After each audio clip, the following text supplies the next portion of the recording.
untuk mengisi daftar hadir. Dan juga jangan lupa di-on-kan kameranya ya, vision.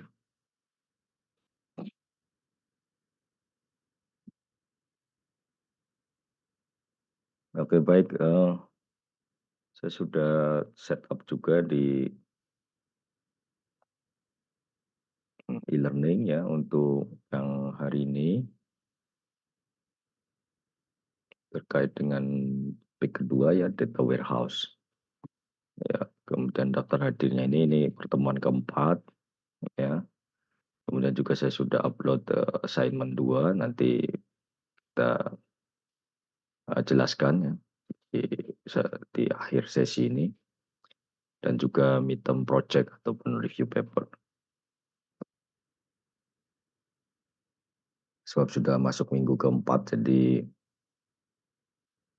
sudah mendekati waktu midterm ya. Cuma untuk midterm mata kuliah ini dibuat ini grup ya dengan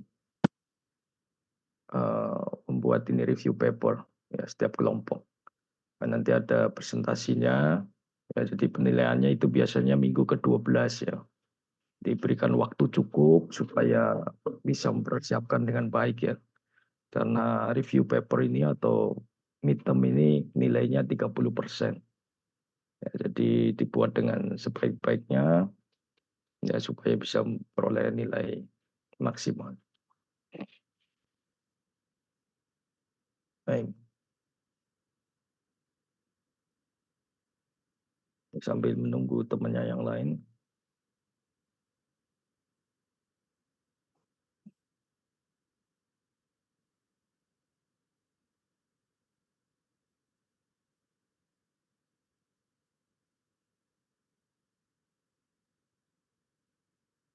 Jadi saya share dulu.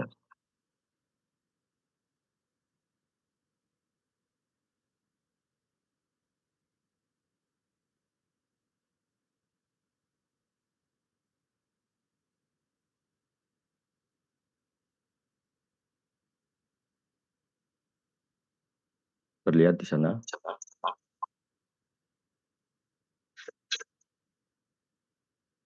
Terlihat, Pak. Slide-nya, oke.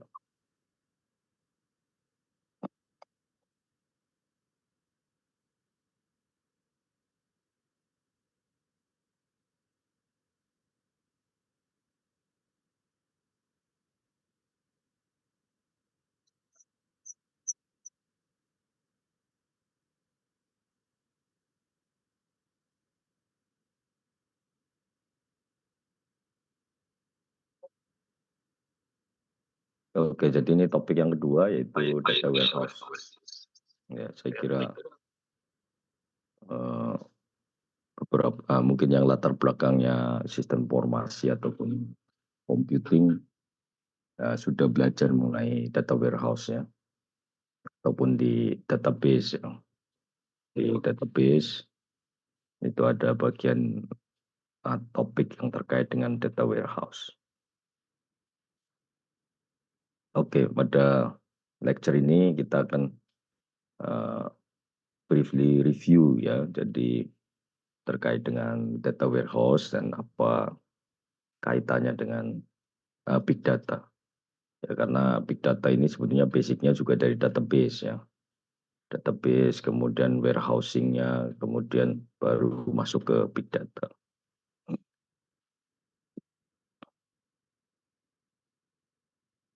Alright.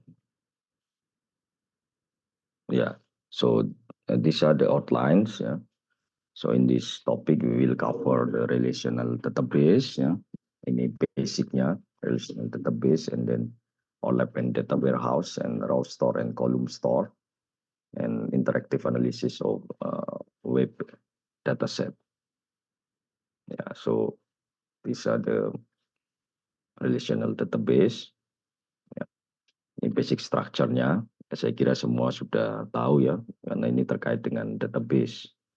Ya, kan kalau belajar di sistem informasi, ilmu komputer, kemudian teknik informatika, pasti ada mata kuliah database ya, database administration ataupun database ya.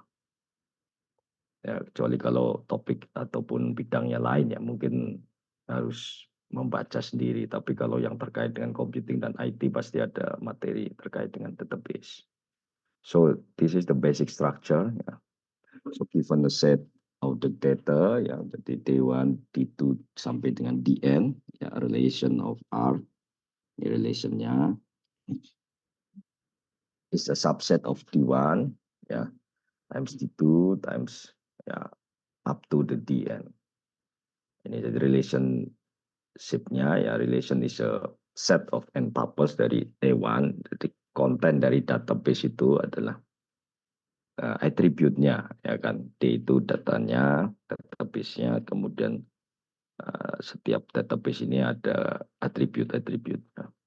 Jadi A1, A2 ya, sampai dengan AN. Ya, so where each of AI ya, AI actually the element of DI. Jadi A ini adalah atribut ya, dan D ini adalah database. So in this case attribute is actually element of database. Jadi seperti yang kita tahu database itu berisi dari atribut-atribut di dalam. So this is the example. Ya. Misalnya customer name, ya customer name, ya customer name, ya consists of the attributes, ya Jones, ya dari nama-nama customernya, ya sebut saja namanya siapa di dalam database itu ya. John, Smith, Curry, Lindsay, jadi ini nama-nama. Nah, kalau student name ya berarti nama mahasiswa. So then you can just put the name of the student. Ya kalau mengikuti standar international standard biasanya dituliskan ini apa family name ya, atau last name. Ya, jadi kalau kita kan soalnya tidak mengenal istilah family name atau last name ya. Artinya tidak semua orang menggunakan itu. Ya, kalau di luar di internasional itu memang standarnya ada family name ya. Ada bagian last name itu biasanya family. Nah, kemudian customer street for example. So ini dia alamat lah ya, jalan. Jadi apa jalannya sebut aja di situ ya. Soekarno Hatta, ya Diponegoro, Sudirman dan lain-lain. And then customer city. Ya, so the attribute-nya adalah kotanya ya, misalnya Bekasi, ya Tangerang, Depok, ya Jakarta, Bandung dan sebagainya.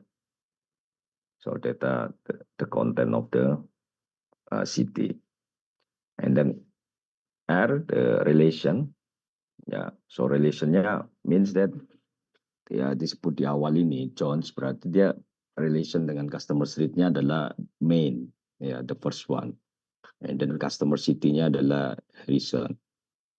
Yeah, so that's why then when we talk about the R here, and then R equal to this one the set subset. So the content is John's, the name, and then the street is the main, and the city is Harrison. So you can see the first one for each members here, for each member, yeah, John's, main, and Harrison. And then the second one, Smith, North, and Wright, yeah.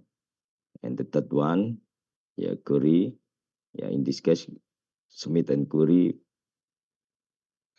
here having the same street ya, jadi North. Jadi artinya Smith dan Curry ini tinggalnya di jalan yang sama, ya. Kan nggak disebutkan nomornya ya, jadi nggak mungkin bisa saja dia sama-sama di Jalan Sudirman gitu, cuma beda blok ya. Kemudian Lindsay ini customer street-nya, ya street-nya di Park dan city-nya adalah Pittsfield, ya. So kita lihat di sini. Jadi relationship-nya ini adalah mengaitkan setiap atribut, ya. So the relation between the customer name, customer street, and customer city. So basically semua database ini consists of attributes, ya. Jadi setiap database pasti ada atribut-atributnya. Ya tinggal berapa banyak atributnya tergantung dari database-nya, berapa besar ya tergantung dari datanya. Ya kalau kita bicara data itu sebetulnya database, cuma kan dipersingkat aja data gitu.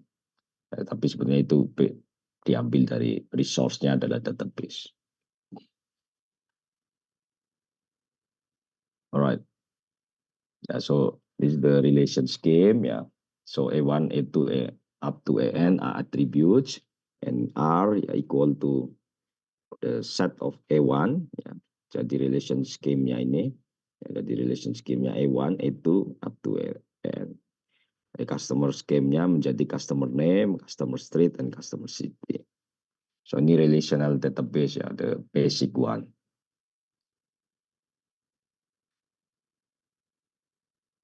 Sebenarnya database itu terdiri dari atribut-atribut tersebut.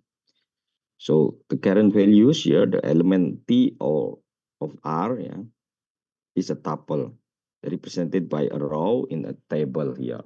Ya, jadi kita lihat ini kan atribut ya, setiap kolom ini ada atributnya di atas ya. Kalau kita lihat table ini ya, dia setiap kolom mesti ada atributnya di atas. Nah, ini ada customer name, customer street, and customer city. Ya, and then setiap kolom ini dia ada tuples-nya. Ya, tuples ini ya bisa juga disebut sebagai row. Jadi sebenarnya konten dari atribut-atribut tersebut. Ya. Jadi customer name ini kan ada Jones, kemudian customer street-nya Main, kemudian customer city-nya Harrison. Ya, ini tuples-nya ini. Kemudian yang kedua tuples-nya ini adalah Smith, North, and Rye. Curry, North, and Rye. Lindsay, North, Lindsay Park, and Pittsfield. Yeah. So these are considered as the tuples ya, or rows ya. Jadi the content of the table ya, or database. Ya, database consists of multiple relation. Ya. Jadi memang ya of course kan dari atribut-atribut itu tentu saja ada relationnya ya, tergantung kepada jenis database-nya.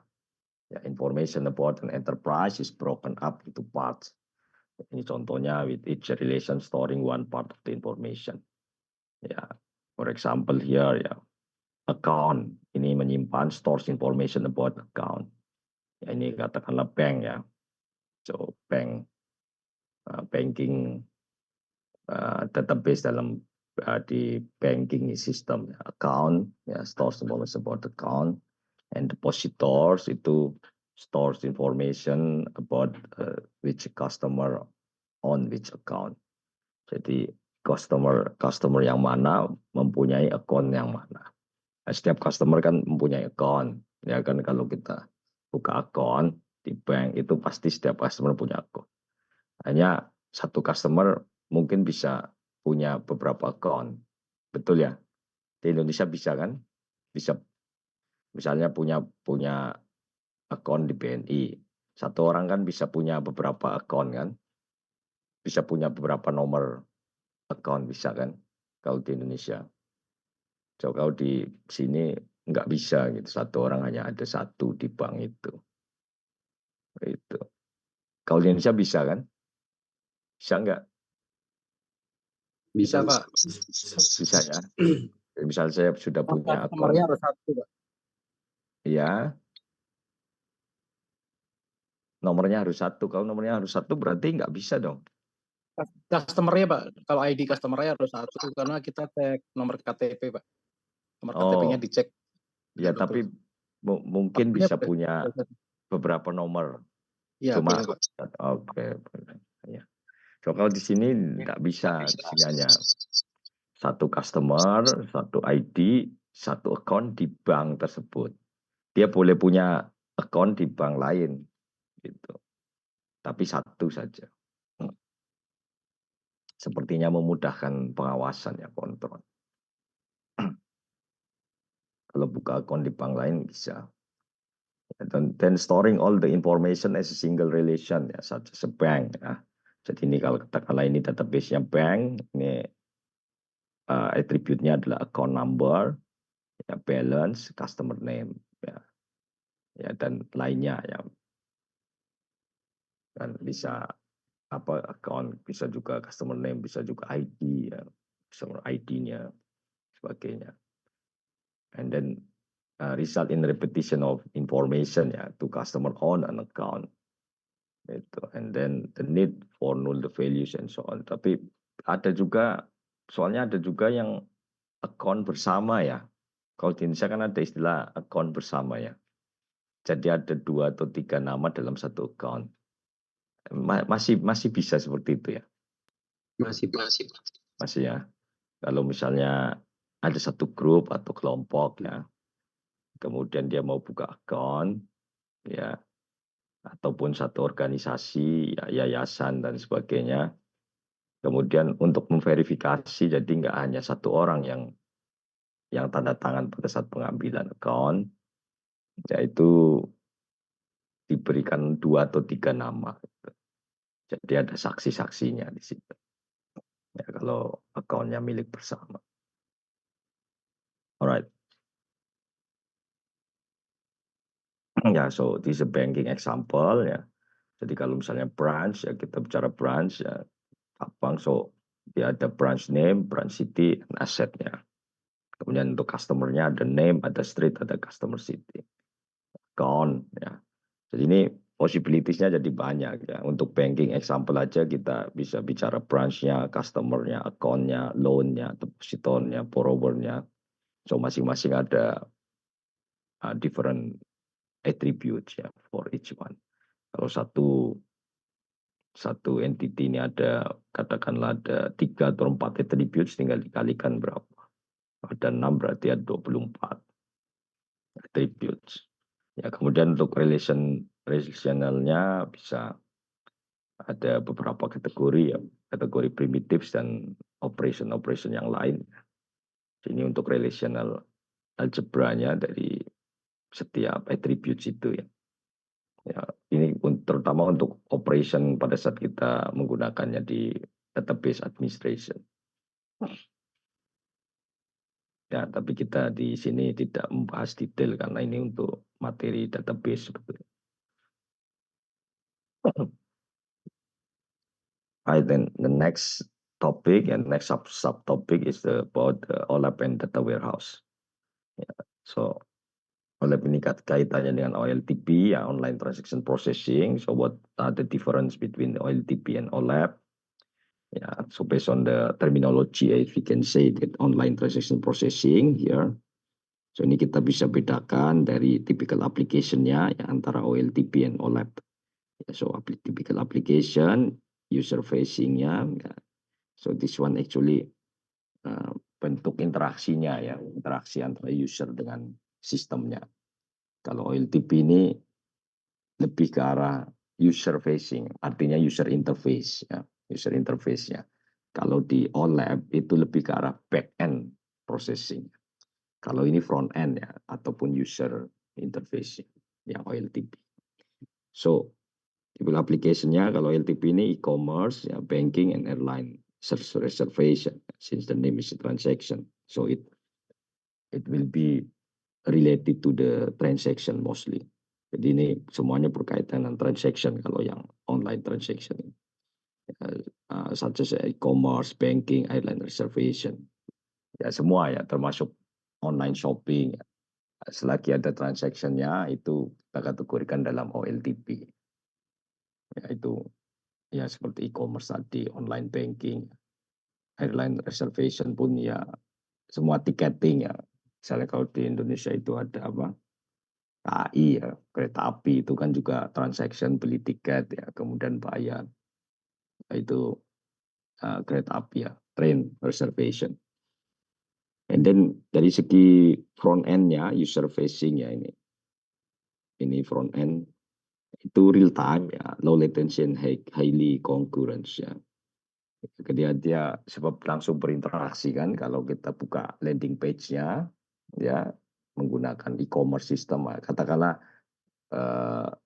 airline reservation misalnya Garuda ya airline kita buka kan prosesnya harusnya online real time kan pada saat kita order tiket katakanlah pergi dari Jakarta ke Medan misalnya atau dari Jakarta ke Surabaya ya kan transaksinya harus online gitu harus real time karena dia ada berapa seat yang tersedia ya ada berapa yang masih tersedia tiketnya seatnya tempat duduknya jadi itu harus mencerminkan online jangan sampai nanti dia terlambat update ya padahal sudah penuh tapi orang masih bisa membeli ya karena itu bisa terjadi kalau ada delay system ya ada delay time dan itu sangat riskan ya jangan sampai kapasitas pesawatnya katakanlah 100 penumpang tapi yang transaksi membeli tiket 105 ya kan nah itu jangan sampai terjadi seperti itu artinya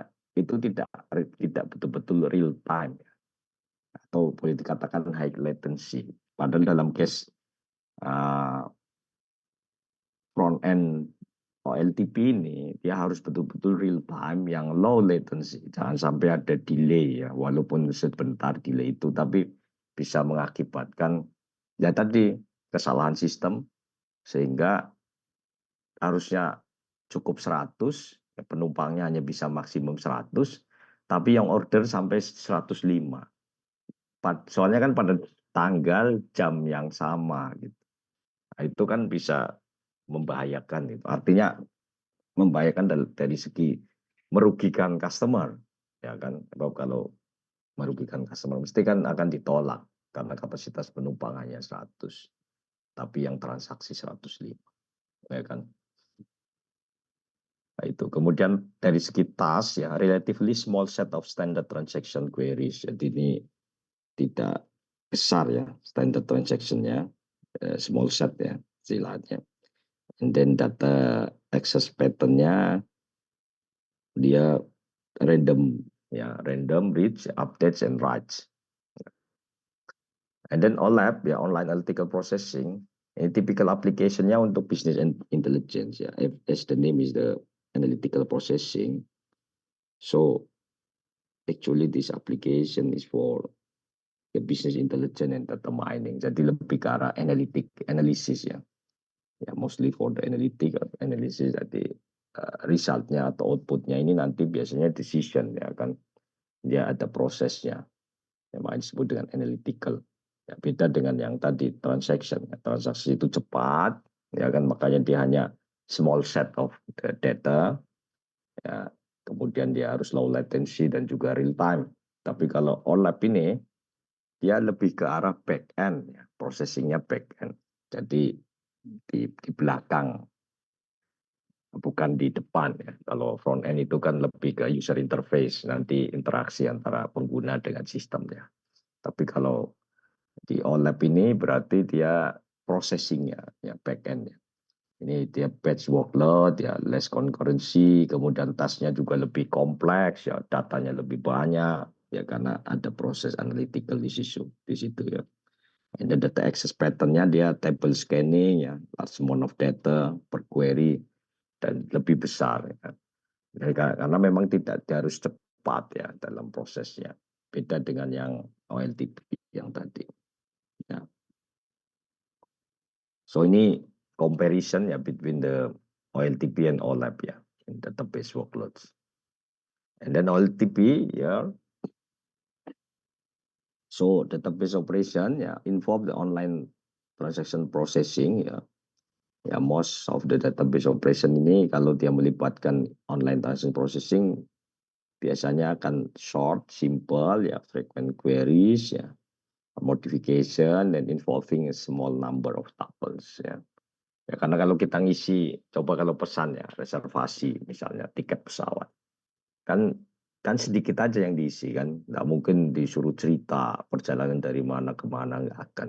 Dia hanya akan tanya tanggal, ya kan, tanggal tanggal keberangkatannya kapan, ya perginya kapan, dari mana ke mana gitu kan, atau tujuan dulu kan dari mana ke mana, tanggalnya kapan, ya kemudian berapa orang, ya pesannya, ya kemudian nanti nama ya penumpang ya setelah proses dicari kan nanti oke dapat ada nih jam yang dicari kan.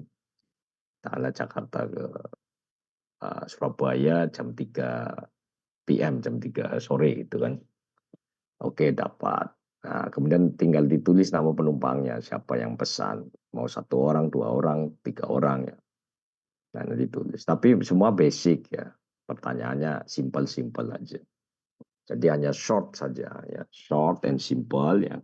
Kemudian dia frequent queries ya. Memang selalu akan berulang-ulang kalau pesan kereta api, pesan bus ya. Reservasinya kapal terbang, ya pesawat terbang, reservasinya itu hampir sama polanya. Yang tanya nama, ya kemudian keberangkatan, tanggalnya kan gitu, jamnya standar sama, diulang-ulang. So it involve a small number of tuples. Jadi hanya melibatkan tuple sedikit-sedikit aja ya. Nama pun kan biasanya first name, last name gitu kan. Gitu. Ya, the example adalah answering queries from a web interface, sales at cash register, selling airline ticket, ya, transaction yang pada reservasi, pada web interface, ya, kemudian pada penjualan.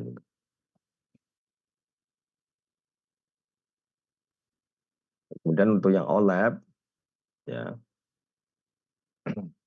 ya few but complex queries, ya.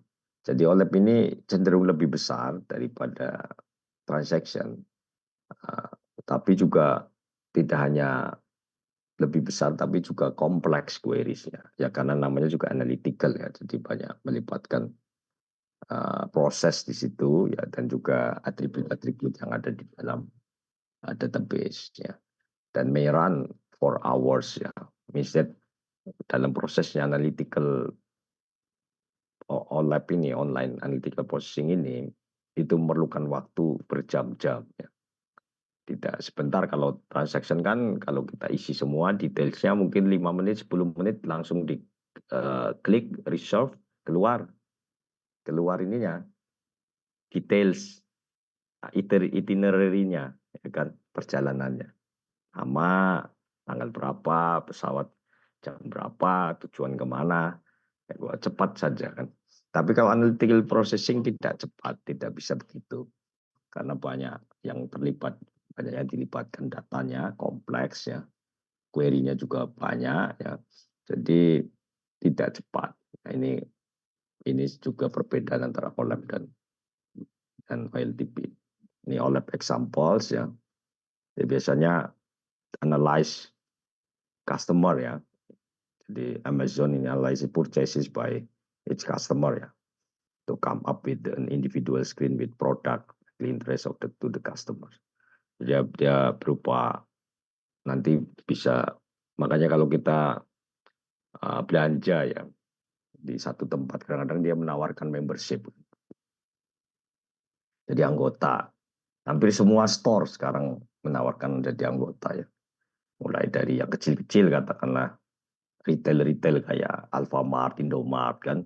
Mesti kan tanya, ada membershipnya enggak gitu kan. Seperti itu. Nah, itu sebetulnya dia mau collect data. Mereka mau mengumpulkan data dari kita. Ya. Jadi itu hak-hak kita sebagai pembeli atau customer mau jadi member atau tidak. Tapi mereka akan coba attract pasti. Karena kalau dia punya data kita, lebih mudah untuk mentrace ya transaksi yang kita lakukan per bulan. Nanti dia bisa bikin tabelnya tuh dari nama kita ya, membership. Misalnya katakanlah kita jadi members ya, Indomaret misalnya, ada membership. Retail-retail yang kecil pun sekarang punya cara begitu dengan membership. Itu sebenarnya dia mau collect data untuk OLAP ini, online analytical processing. Cuma caranya dia tidak akan sebut kalau ini untuk analisis perilaku ya, customer ataupun consumer behaviors gitu. Tidak akan disebut, dia hanya bilang ya nanti kan bapak atau ibu akan dapat poin, poin ini bisa ditukar dengan barang-barang. Pokoknya intinya akan disampaikan untungnya pelanggan, untungnya pembeli. Dia nggak akan sebut untungnya perusahaan. Padahal perusahaan untungnya besar sekali kalau dia bisa tahu data-data ini. Gitu, karena dia pada saat bikin segmentasi, promosi, penjualan untuk meningkatkan sales, dia bisa akurat ya, sesuai dengan segmen masing-masing.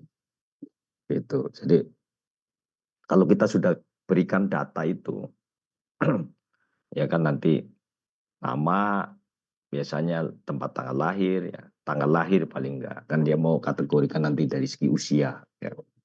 Usia, kemudian gendernya, ya, jenis kelamin, pekerjaan kadang-kadang ada juga ya. Nah, itu nanti dari situ mereka bisa melakukan analytical ya.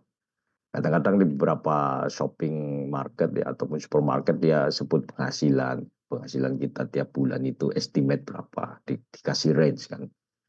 Antara katakanlah 1 sampai 3 juta, antara 3,5 sampai 5 juta dan seterusnya itu kan. Nah, itu dikasih range. Itu semua untuk keperluan OLAP sebetulnya. Ya, ya kan dia nggak akan sebut itu. Tapi kita sudah paham kalau ini untuk analitik nanti. Mereka untuk menentukan promotion. Produk-produk mana yang penjualannya kurang, ya dia akan push ya. Jadi dia akan berikan promosi di daerah-daerah yang memang rendah transaksinya terkait dengan produk tersebut, nanti dikasih penawaran-penawaran. Intinya seperti itu. Jadi dia bisa tahu nanti daerah-daerah mana, ya, misalnya katakanlah eh, Tangerang ya. Tangerang itu transaksi paling besar itu apa di situ ya, produk apa, bisa tahu. Kemudian nanti bisa dikategorikan ini pembelinya siapa, di usia berapa range-nya. Semua itu bisa dilakukan analitik gitu. Nah, saya dulu belajar marketing jadi saya paham ini ya, apa bagaimana kita melakukan segmentasi market ya.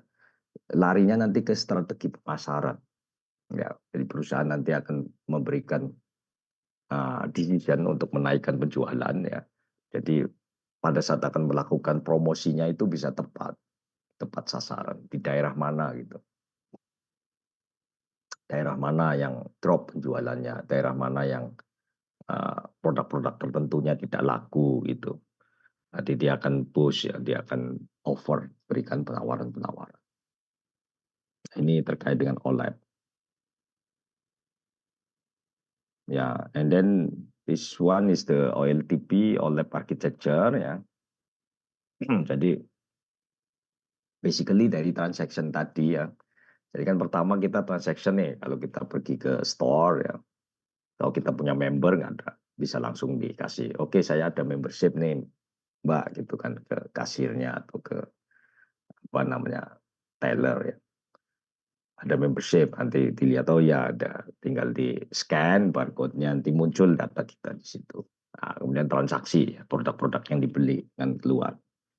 Nah, nanti sudah itu dia makanya di step awalnya adalah OLTP dulu, transaksinya berapa kali. Dalam 1 bulan kita melakukan transaksi berapa kali nih. Ya beli barang-barang misalnya kalau kan ada belanja bulanan, ada mingguan ya, dan sebagainya. Mungkin juga store-nya bisa satu tempat, bisa berbeda-beda. Ya tergantung dari biasanya kita sebagai customer itu sudah survei duluan, jadi sudah tahu barang ini yang murah harganya di mana itu kan. Terutama ibu-ibu ini mesti paham. Ya kita beda, katakanlah beda Rp500 aja bisa pindah tempat kok kalau transaksi itu. Di sini harga, katakanlah harga beras di toko A 17.000, di toko B 17.500, itu bisa lari ke toko A. Padahal cuma beda 500, walaupun sedikit lebih jauh. Karena itu ada faktor impulse buying-nya juga dari customer ya. Yang melihat dan juga kadang-kadang marketing itu kan dia ngasih harga itu kan sebenarnya 7.000 tapi nggak ditulis 7.000, 6.999 ya, di tempat lain 7.000. Nah, tapi orang akan pergi ke yang 6.999 itu padahal cuma Rp1, cuma dari segi psikologinya dia seperti nggak nyampe 7.000 gitu. Rp1 kan sudah nggak ada nilainya gitu. Atau 69.999, di tempat lain 70.000. Itu juga ada faktor ini. Nah, ini akan terkait dengan transaction dan OLAP ya, nanti untuk analytical processing. Ini integrasinya OLTP, ya, online transaction processing. Kemudian untuk proses ke OLAP dia ada yang namanya ETL ya, extract, transform, and load. Ya, sehingga nanti data OLTP ini akan diproses oleh OLAP. So ini data integration-nya ya dengan ETL ini. Ya, jadi integration-nya OLTP database for user facing transaction ya. Ini kan tadi yang dijelaskan adalah front end ya, user interface. Jadi ada written records ya, all activity, transaction ya in this case, dan periodical of ETL ya. Jadi pada saat extraction-nya, transform dan load-nya itu dalam sehari, tiap hari kapan dilakukan ya. Apakah daily atau weekly atau monthly ya, tergantung dari proses yang diperlukan. Kemudian extract transform load ini ya, jadi extract records from the source ya, kemudian transform ya, transform ini terkait dengan data sebenarnya cleaning data ya, kemudian cek integrity-nya, aggregate-nya ya. Ini termasuk juga nanti ada normalisasinya ya, kalau ada redundancy ya data ataupun ada sedikit kekeliruan sebagai. Kemudian sudah selesai transform dia baru loading ke OLAP ya. Nah, kemudian di OLAP-nya sendiri ya for data warehouse. Nah, disinilah baru nanti kalau kita memerlukan decision ya di business intelligence prosesnya ya, dari reporting-nya, ya, queries-nya, data mining-nya situ ya. Kemudian feedback untuk memperbaiki online transaction-nya, kembali lagi ke proses awal. Ya ini kaitannya antara OLTP dan OLAP pada data warehouse. Ya, jadi OLTP ini yang terkait langsung dengan front end ya, dengan user interface, kemudian OLAP-nya ini adalah back end-nya ya, processing. Right, so the data warehouse ya, most common form of data integration ya. Ini data integration-nya, jadi copy source into a single database ya, or warehouse and try to keep it up to date ya. Jadi selalu diupdate juga database ini. Ya. Walaupun nanti ada periodically-nya ya, kalau dalam database administration itu ada periode updating data ini, karena updating data ini juga kalau datanya itu besar ya tidak bisa cepat ya, dan tidak bisa terlalu sering juga gitu ya, artinya mungkin akan dibuat regularly ataupun periodically data updating. And then usual method ya with the periodic reconstruction of the warehouse ya, or data warehouse. And then most of them they do this kind of data updating on need overnight ya, midnight. Setelah semua transaksi selesai biasanya. Kemudian frequently essential for analytic queries. So ini warehouse architecture-nya ya. Jadi client ya, ini yang terkait dengan query and analysis. And then ini data warehouse-nya ya, ini metadata-nya. And then integration, ini source-nya. Nanti integration dari source ini dia akan dibuat menjadi warehouse ya. Ya basically warehouse yang dimaksud ini juga apa namanya? Seperti tempat menyimpan ya, storage dari data itu. Jadi namanya data warehouse ya. Jadi ini seperti boleh dikatakan sebagai storage ya. Ya tentu saja storage itu dia akan menyimpan source ya, sumber-sumbernya, sumber-sumber data itu. And then star scheme ya. Star scheme is common organization ya for data at the warehouse ya. Consists of fact table and then dimension table. So fact table ini adalah very large accumulation of facts such as the cells, ya, and dimension ini lebih kecil ya, dimensinya. Ini generally static information ya, about the entities ya in the fact. Ini example of the star scheme ya. Contohnya adalah suppose we want to record in the warehouse about every Coke sales. Ya. Jadi setiap transaksi penjualan, ya, misalnya ini Coke ya, minuman ringan lah ya, soft drink. Ya, ini nanti dia akan setiap transaksinya ini akan warehouse information-nya adalah terkait dengan barnya atau lokasinya, tempat penjualnya, kafenya, di mana atau warungnya, ya, kedainya, rumah makannya dan sebagainya. Kemudian brandnya, mereknya apa, ya. Kemudian orang yang membeli, ya, yang membeli minuman itu, ya, atau soft drink itu, harinya, tanggalnya, ya, waktunya, kemudian berapa harganya. Itu yang standar ya. Jadi beli di mana, ya, apa namanya, misalnya ini untuk konsumsi ya, untuk diminum. Kemudian lokasinya kafe atau warung makan atau restoran dan sebagainya. Kemudian siapa pembelinya, ya, kemudian apa mereknya, ya, soft drink itu, kemudian hari, tanggal, harga dan sebagainya. Itu kan common things ya. Kalau kita beli transaksi di kasir, pergi ke cashier, kemudian bayar, nanti kan ada slip itu kan penerimaan. Nah, itu kan biasanya kalau yang retail yang biasa itu kan simple aja kan, paling ada nama tokonya, lokasinya, kemudian apa yang dibeli ya minumannya. Ya, pembelinya nggak ada namanya kan. Kecuali kalau besar ya, kalau besar mungkin kafe yang besar kadang-kadang dia minta nama kita, nama yang pesan. Gitu. Hanya minta nama saja, dia nggak minta KTP itu, enggak, cuma minta nama.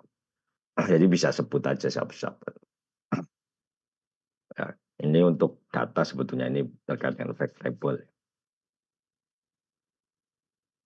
And then the dimension, ya, dimension table include information about the bar. The bar is the name of the apa namanya cafe ya, ataupun tempat transaksinya di mana membelinya. Ya, Coke ya, dan Coke ini soft drinknya, and drinkernya, ya, nama orangnya. Ya ini bars. Jadi kalau toko itu kafe ya tentu ada nama kafenya apa, addressnya ya, alamatnya di mana, nama kafenya apa, kemudian license-nya ya, izinnya kalau misalnya ada. Ya, karena kalau toko itu kan mesti ada izin usaha. Ya, kemudian kalau produknya soft drink ya nanti ada brandnya apa, mereknya, soft drinknya apa, manufacturingnya apa, ya, siapa yang mengeluarkan, pembuatnya, pabriknya. Bahkan kadang-kadang ada juga kalau dari produk itu, kalau mau detailnya bisa dilihat di produknya gitu. Dia ada tanggal pembuatannya. Ya, karena kalau produk-produk soft drink itu biasanya ada tanggal production date-nya. Dibuat kapan, tanggal berapa, di lini produksi mana, jam berapa itu ada, bisa dilihat detailnya. Nah, itu untuk kontrol produk ya, kontrol produk. Jadi produk yang keluar ke pasar, itu harus tahu ini produk ini, item A ini dibuat kapan di perusahaan itu, di pabrik itu. Jadi kalau terjadi sesuatu dengan produk itu, katakanlah ada keracunan, ya worst case-nya ada keracunan pada saat konsumsi produk itu terjadi keracunan. Orang-orang yang meminum tiba-tiba ada poisoning, ya. Jadi ya baunya menyebabkan dia harus masuk rumah sakit. Nah itu langsung diperiksa batch-nya, produksinya. Jadi produk-produk itu dikumpul, semua nanti dilihat satu-satu. Karena setiap produk itu nanti ada batch production-nya. Production batch-nya. Diproduksi kapan, tanggal berapa, lini produksi yang mana, jam berapa. Nah, nanti kalau kita sudah tahu itu, jam, menitnya, nanti bisa dilihat tugasnya. Yang bekerja pada saat jam tersebut itu siapa. Itu ada semua ya di catatannya di production. Itu nanti kita bisa lihat, oke, nanti itu baru kita interogasi apa yang terjadi pada saat itu. Kenapa sampai berlaku, sampai terjadi orang-orang yang mengkonsumsi produk ini tiba-tiba keracunan itu. Apakah memang dari prosesnya, produksinya, atau ada pihak lain yang ada di luar. Ya, artinya prosesnya semuanya nggak ada masalah. Cuma ada orang-orang di luar dari produksi itu yang melakukan sesuatu. Ya, karena bisnis itu persaingannya luar biasa ya. Jadi banyak strategi digunakan gitu. Sampai yang strategi yang paling paling nakal pun ada, yaitu apa, katakanlah dia mau menjatuhkan nama baik satu perusahaan, dikasih benda-benda yang memang bisa merugikan konsumen, ya yang rugi itu perusahaannya. Ya, karena merasa perusahaannya mengeluarkan produk yang tidak bermutu, menyebabkan orang keracunan. Ya, ya ada yang sabotase juga hal seperti itu. Jadi makanya kalau saya dulu waktu kerja di industri, kalau ada komplain dari luar ya itu diinvestigasi dulu. Kadang-kadang ada orang yang dia bikin berita fake, ya, palsu. Dia telepon, ini Pak, ini ada produk, ya kita menemukan di dalam produk ini ada apa gitu misalnya. Ada benda asing lah, foreign materials itu. Itu ada juga yang naruh puntung rokok itu di dalam minuman itu. Taruh di situ. Jadi nanti pada saat dia lihat, oh ada puntung rokok di minumannya, komplain, telepon ke perusahaan. Itu semua ada datanya. Dan kita nggak langsung terima begitu saja, diinvestigasi dulu satu-satu. Nah, sebab kadang-kadang ada juga orang yang sabotase. Ya. Dia memang mau menjatuhkan nama perusahaan, kemudian dia buat berita-berita palsu ya. Kalau sekarang lebih mudah lagi karena bisa cepat diviralkan kan.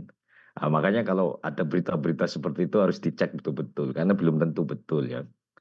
Ya berita-berita apalagi yang menyangkut nanti kredibilitas seseorang, kredibilitas perusahaan, ya, produk dan sebagainya. Jadi jangan jangan langsung di-share begitu saja, harus dilihat. Ya oke.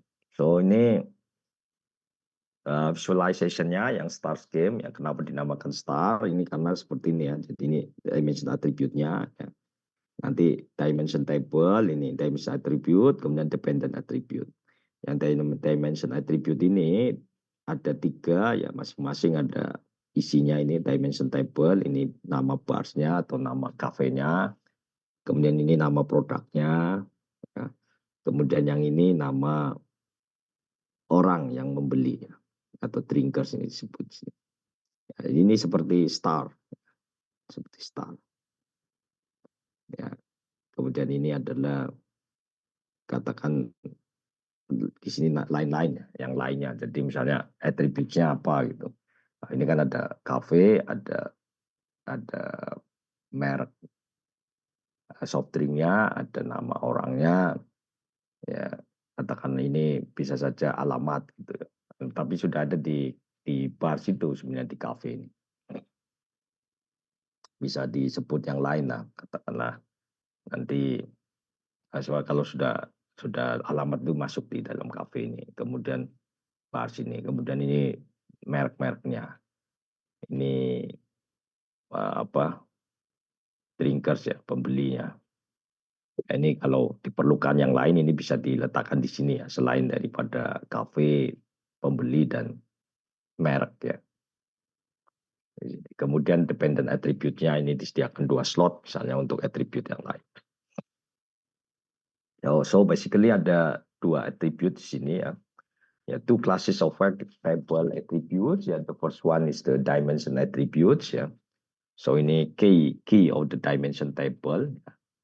Ya, so dimension attributes ini adalah sebetulnya adalah dimension table yang utama ini. Kemudian dependent attributes ya. Ini value determined by the dimension attribute of the table. Dependent attribute ini sebetulnya bergantung kepada dimension attribute-nya. Karena nilainya ditentukan dari dimension attributes yang ada di attribute yang sebelumnya. Ya, jadi kalau di sini ya ini dependent attribute ini tergantung kepada ini, pada dimension attribute. Alright, so then rollup ya relational online analytical processing dan multi-dimensional online analytical processing. And then this is cube ya for the table or database ya. Ini yang tadi dijelaskan fact table view ya, jadi salesnya, product ID-nya, store ID, amount ya. Ini salesnya. Kemudian dari sales dari fact table view ini kita bisa jadikan multi-dimensional cube ya. Contohnya di sini adalah berdasarkan dari produk ya. Kemudian dari ini ada katakan ada dua ini P1 C1 ya, ini store ID ya. Kemudian nanti amount-nya. Jadi kita jadikan multi-dimensional cube berdasarkan produk dan store-nya. Nanti dia relation-nya adalah antara produk dan store, amount-nya berapa. Ya. Ini amount-nya. Jadi antara P1 dan C1 itu amount-nya 12.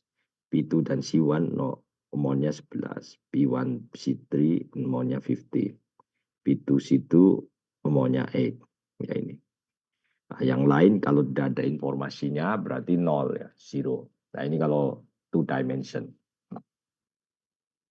And then ini adalah untuk case yang 3 dimension cube.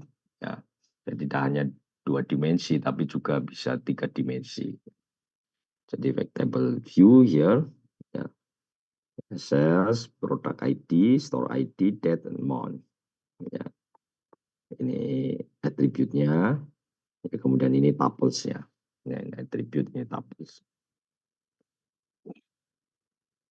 So with the 3D cube ya, kita bisa buat multi-dimensional cube ya. Ya, karena dia ada date di sini. Date ini kan berarti boleh dikatakan daily ya, per hari. Itu tanggal berapa, itu kan menunjukkan hari. Tanggal 1, tanggal 2, tanggal 3 dan seterusnya. Ya, pada saat kita punya katakan attribute daily ini, kita bisa buat multi-dimensional cube ya dengan 3D cube.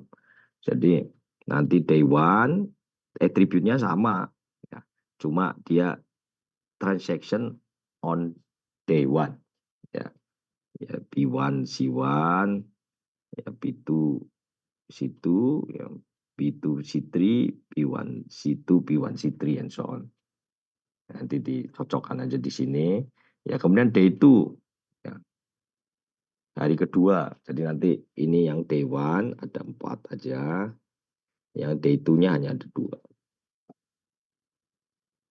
Ya, kalau ada day 3 ya 3 misalnya ya sudah sambung di sini day 3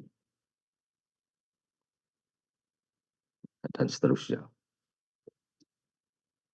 Itu jadi akan menjadi seperti 3 dimensi ya, 3 dimensional cube ya.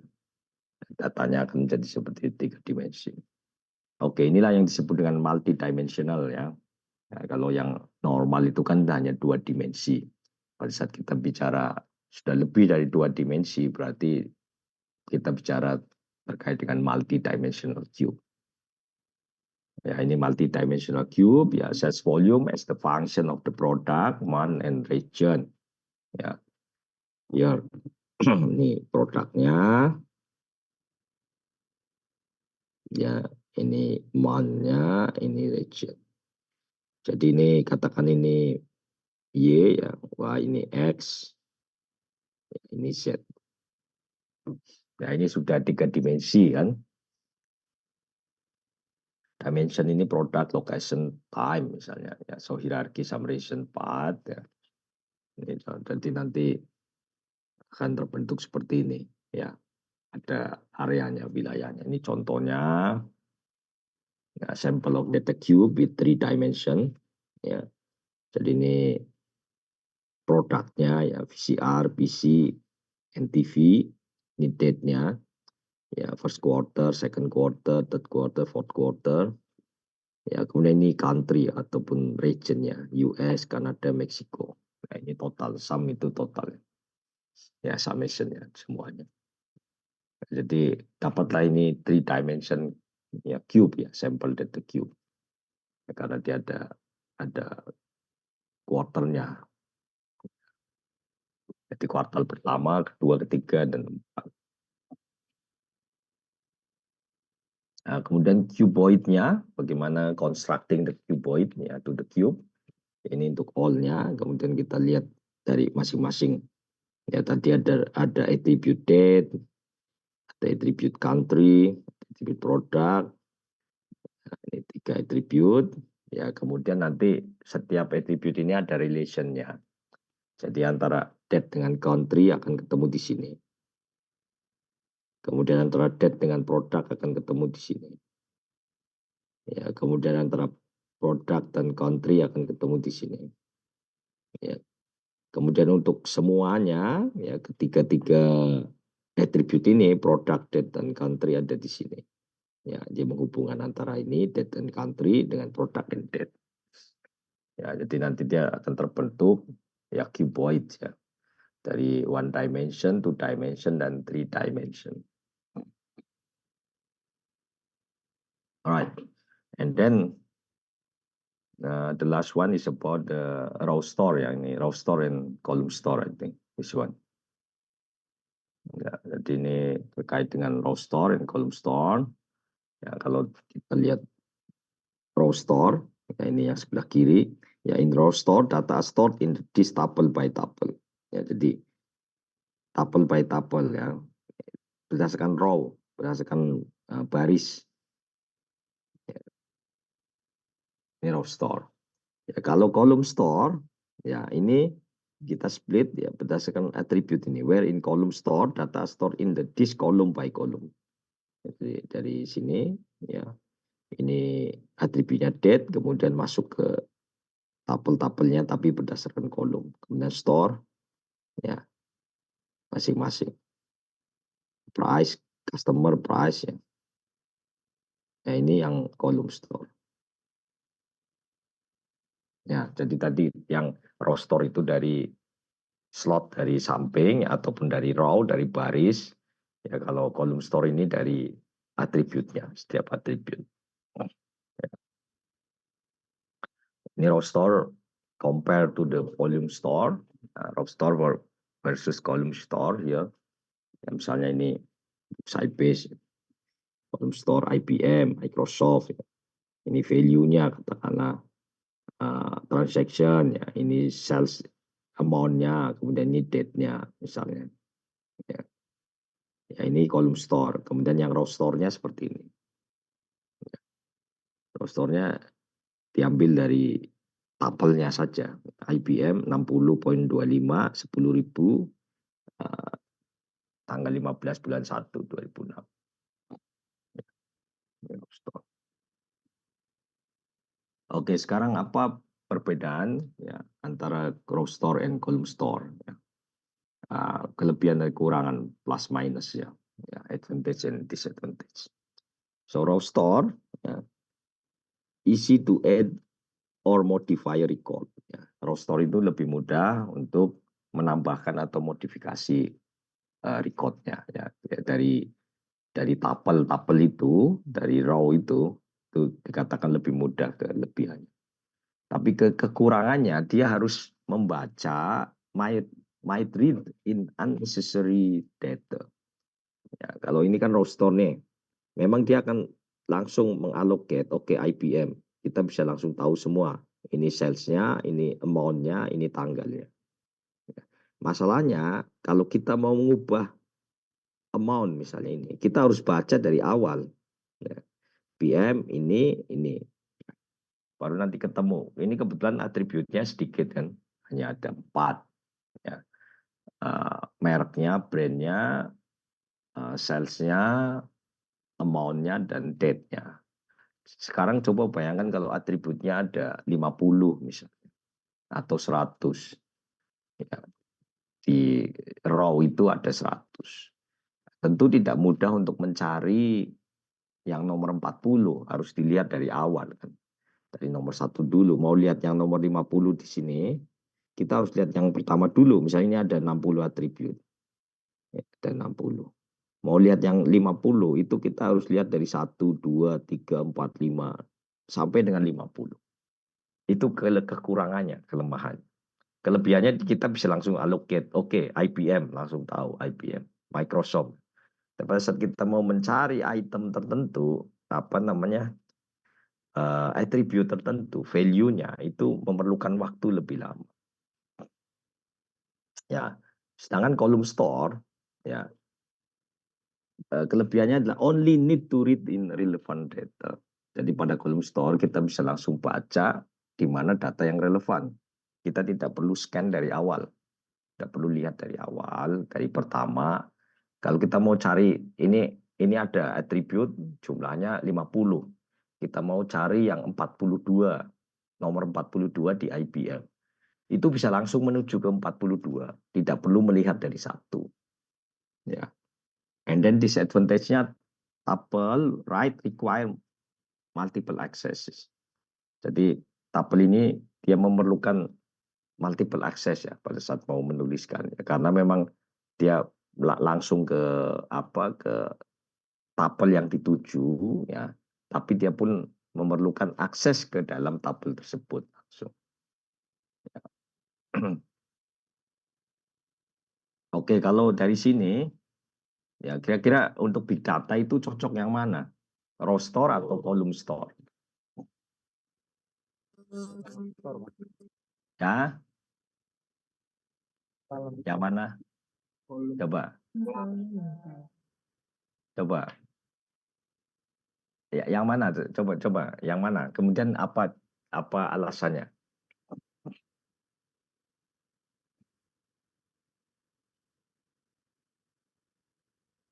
Nah, untuk big data kita yang cocok yang mana? Menggunakan row store atau column store dari penjelasan saya tadi.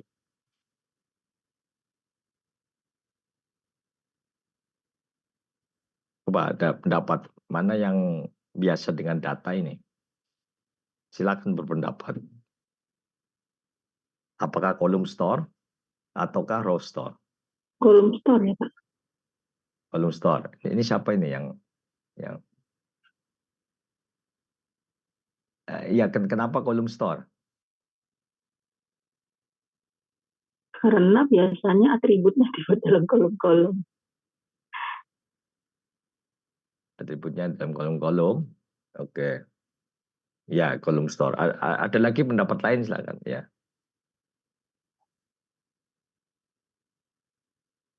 Dari yang saya jelaskan tadi. Ya, memang atribut bentuknya dalam bentuk kolom ya, tapi tetap aja dia akan kontennya kita ada tabel-tabelnya gitu. Ada setiap row pasti ada kontennya semua.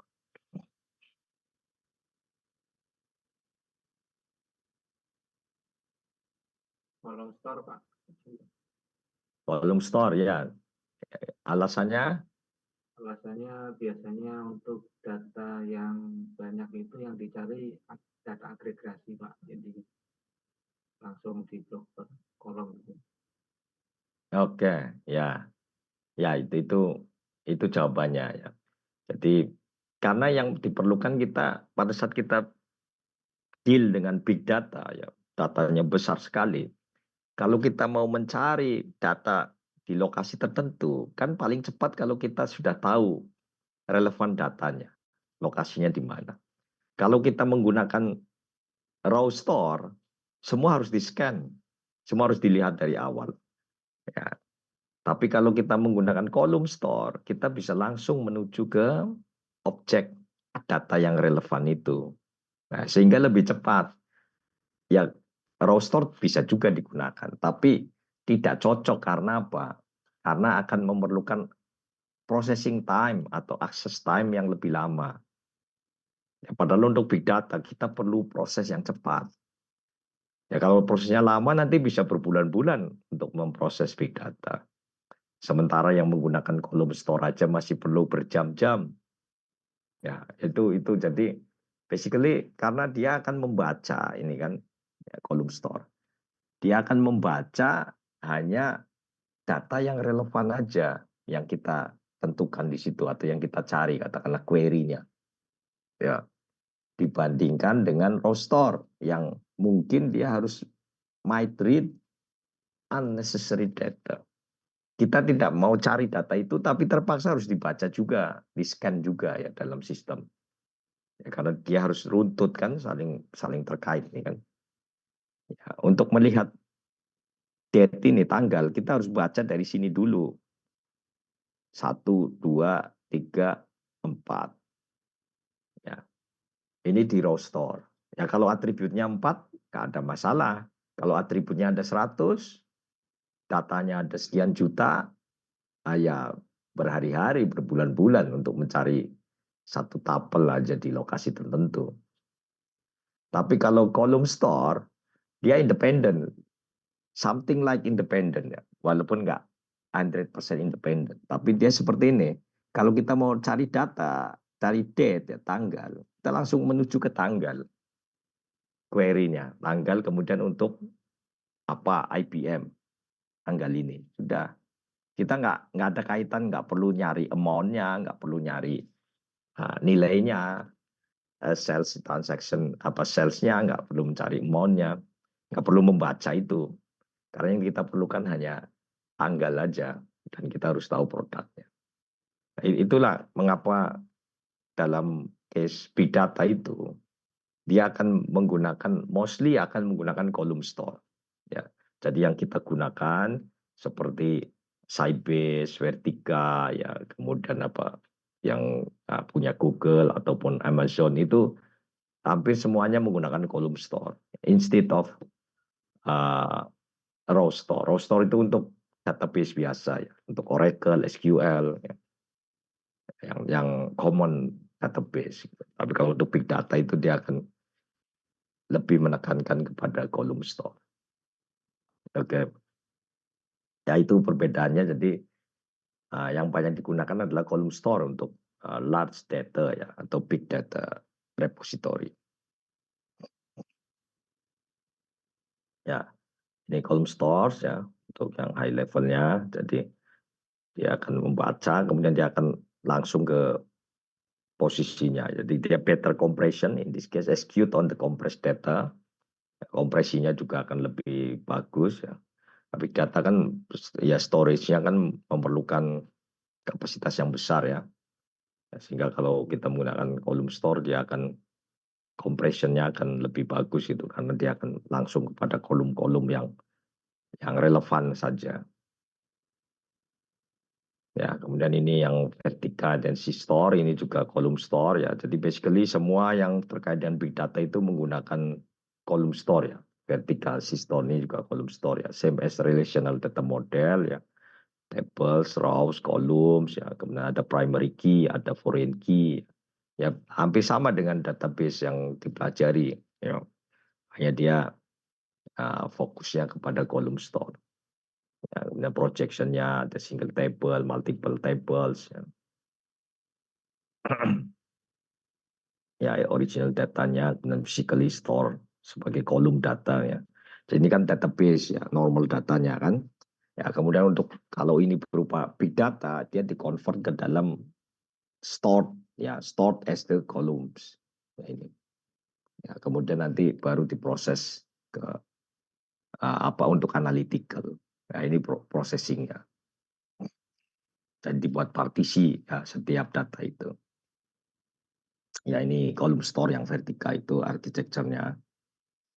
Pak, Ya, izin bertanya Pak. iya, silakan. Apa Pak yang ngekat Pak? Maaf Pak, penasaran soalnya Pak. Ya, mana? Tadi yang terkait yang column store sama row store tadi Pak. Kalau misalnya berarti di big data ini kita nggak ngelihat lagi yang namanya primary key ya Pak. Kalau misalnya kalau kita mau nge-select gitu Pak. Ada juga, cuma nanti dia lebih masih tetap ada primary key, foreign key dalam big karena dia basicnya adalah database tetap. Ya, hanya dia dalam storage-nya dia akan kalau sudah masuk ke Vertica misalnya Sybase yang fokus kepada big data, ya big data processing, dia akan strukturnya akan berupa column store. Karena memang database kan basic dari big data ini, tetap kita akan bicara database. Itu semua fundamentalnya di situ. Ya. Iya, betul. Makasih, Pak. Ya, sama-sama. Silakan ada lagi. Makanya tadi di awal saya sentuh sedikit terkait dengan database, karena memang database ini adalah fundamental dari big data, gitu. Dasarnya. Cuman kan big data namanya kan sudah jelas big data, ada requirement-nya kan, yang kriterianya yang dijelaskan pada topik sebelum ini ya, yang ada apa? Ada volume 3V itu, ada 4V, ya velocity, kemudian variety. Oke, ada lagi. Nah, kalau sudah paham database, ya nggak sulit belajar big data sebetulnya. Hanya kita perlu mesin learning di big data itu. Kalau database kan kita nggak menggunakan mesin learning, ya dengan operasional statistik biasa nggak ada masalah untuk analytical-nya. Tapi kalau kita sudah bermain dengan big data, berarti kita harus mempelajari mesin learning ya untuk analytical processing-nya. Kalau hanya storage-nya basically hampir sama kayak database. Ya, big data juga storage-nya hampir sama, cuma dia dibuat column store. Itu saja. Ya, silakan ada lagi. Ini Google Dreamers juga sama, basically dia juga column store. Ya, ini types of the apa namanya data storage ya, warehouse untuk data warehouse untuk big data.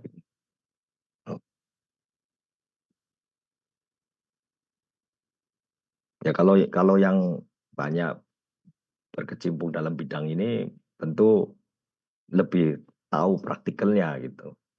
Ya, cuma kan kadang-kadang teorinya di mana ini yang harus dikaitkan dengan teoretikalnya. Karena kalau sudah ke operasional kan teknis ya, banyak berkaitan dengan teknis. Ya seperti tadi kan misalnya apa namanya foreign key-nya sebelah mana, kemudian mau buat additional modification ya kan, data cut and paste ya, ataupun ada katakanlah ada updating ya, ya untuk yang database administrator. Di sini ada yang database yang DBA, di sini database administrator. Ada yang pekerjaannya nguprek-nguprek database.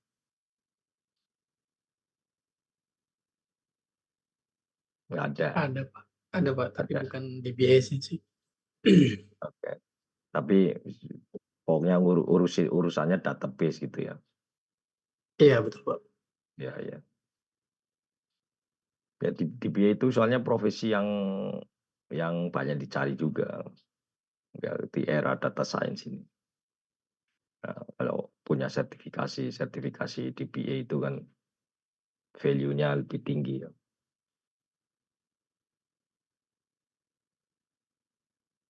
Oke, so kita lanjutkan ke Istilahnya betul. ya silakan. Tadi terkait yang OLAP Pak. Ya, OLAP ya. Gimana deh? Peruntukannya itu apakah bisa real time atau memang dikhususkan bukan real time gitu. Karena waktu itu di kami itu kan ada OLAP, terus user ngomong ini bisa real time ya Mas gitu. Nah, apakah skema OLAP itu memang bisa real time karena sesuai kebutuhan atau memang paradigmanya itu memang bukan real time Pak? Terima kasih. Ya, ini bagus sekali pertanyaannya. Jadi memang theoretically real time itu memang dibuat tidak tadi namanya OLAP itu nggak real time. Nggak real time dalam artian cepat. Tapi kalau ada kebutuhan ya mungkin datanya nanti bisa di short datanya ya, yang mana yang diperlukan ya, ada possibility bisa dibuat real time gitu. Cuma nggak bisa secepat yang kalau kita menggunakan front end, karena basically analytic kan ini kan back end system ya kan, namanya proses di situ, proses analitik dia takes time, nggak bisa cepat, apalagi kalau datanya begitu besar, kecuali kalau datanya sudah di allocate ya, data tertentu, kemudian dibuat lebih simpel, mungkin bisa lebih cepat, nggak berjam-jam gitu loh. Mungkin hanya hitungan menit. Ya tetap ada delay time-nya, tetap ada waktu, cuma paling nggak bisa lebih cepat. Solusinya itu saja. Nggak bisa 100% real time gitu. Seperti di kita kalau kita user interface ya, yang apa namanya deal dengan front end-nya atau user interface-nya itu kan bisa langsung masukkan data ini kalau reservasi misalnya kan masukkan datanya semua klik langsung keluar kan itinerary-nya real time cepat. Nah, tapi kalau analytical kan tidak bisa seperti itu, nggak bisa secepat itu gitu. Tapi bisa dibuat lebih cepat dari yang seharusnya. Itu saja sih. Sebab theoretically dia memang it takes time ya. Dia memang memerlukan waktu ya. Namanya juga analitik kan. Analitik kan berarti perlu banyak proses lain ya yang melibatkan relationship setiap atribut-atribut data tersebut. Jadi nggak bisa secepat yang di OLTP. Ya itu jawabannya. Baik, Pak. Terima kasih, Pak. Oh, ya. Waktu itu ketika melihat data ini bisa real time nggak gitu. Ya, ya tidak 100% real time, tapi bisa lebih cepat gitu. Ya kan nggak bisa disamakan dengan yang transaction processing gitu. Transaction processing kan jelas kita beli apa gitu di online ya. Misalnya beli di katakanlah di Tokped gitu kan, Tokopedia, transaksi langsung keluar kan.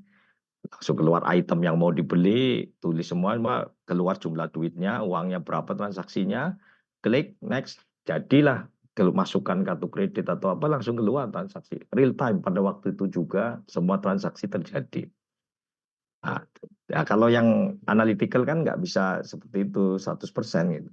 Artinya dia bisa cepat tapi nggak bisa sangat cepat gitu. Karena real time kan sebetulnya waktu nyata ya kalau bahasa Indonesia itu apa waktu nyata ya. Masa nyata kalau bahasa Malaysia. Masa nyata itu nggak bisa 100% seperti yang transaction. Tapi bisa dibuat lebih cepat tergantung kebutuhan tadi yang disampaikan.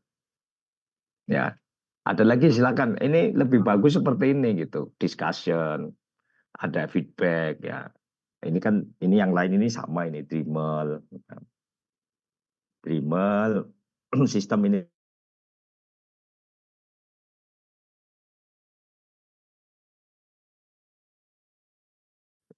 big data ya. Dremel system, Amazon Web Service ya.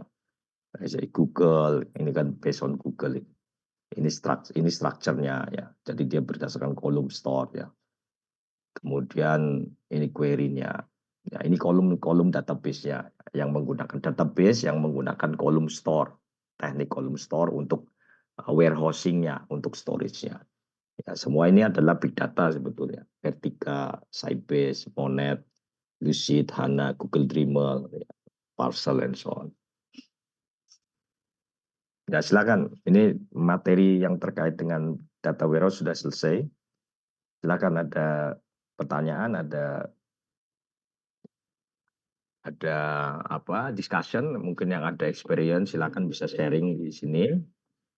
Ya nanti kita diskusi. Mari silakan. Karena saya lihat banyak juga yang berkecimpung dengan pekerjaan data science ini dengan big data. Ya alangkah bagusnya kalau punya case-case yang ada di kasus ya, yang ada di lapangan, di terapannya ini. Sehingga bisa saling melengkapi. Theoreticalnya kayak gini, theoreticalnya. Secara teori seperti ini.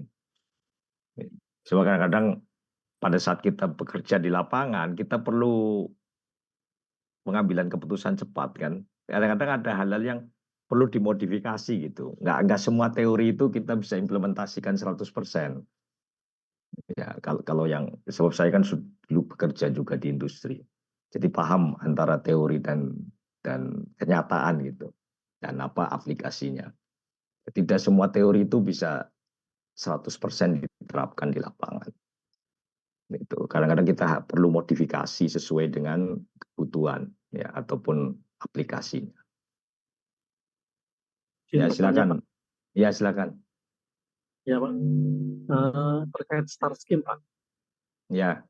apakah itu memang sebuah keharusan di implementasi data warehouse atau apa ya kayak opsional gitu Pak. Jadi kan untuk membentuk ke star scheme itu kan sebenarnya juga effort gitu Pak. Maksudnya dia harus misahin ke fact table, dimension table kayak gitu kan. Nah, kadang itu ada praktek-praktek tertentu itu yang akhirnya dari landing zone begitu ya Pak, itu langsung dibentuk ke apa kayak data mart gitu karena terbatasnya waktu sehingga tidak sempat untuk membentuk star scheme. Nah, kalau kayak begitu Pak, bypass model segitu, apakah memang bisa disebut sebagai data warehouse?